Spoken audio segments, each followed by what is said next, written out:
પાટણ નામ હિતેન પટેલ. વસંત પંચમીના દિવસે 24 તારીખે રાતે 1 વાગે એમના હાર્ટ એટેક આવ્યો.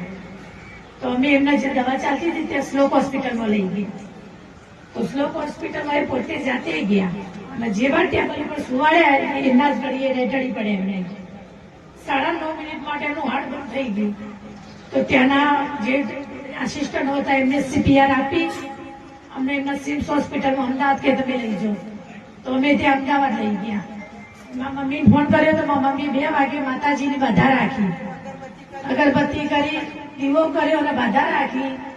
અમે ત્યાં ગયા. અમદાવાદ સવારે ગયા એટલે ડોક્ટર કે શક્ય વાત છે તો એમને 72 કલાકમાં જો ભોન આવે કોમામાં જતા રહ્યા છે ભાઈ, તો શક્ય નથી અત્યારે કશું જ. એમ અમે કઈ કહી શકીએ નહીં, પણ માતાજીના ચમત્કારથી સાંજના 6 વાગે એમને હાથ પગ હલાવ્યા ખોલી એમને રવિવારે.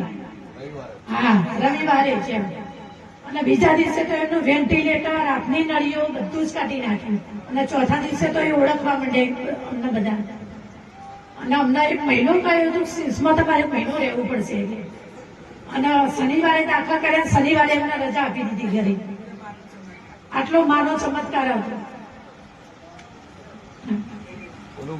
બોલો મેલડી માત કી જય.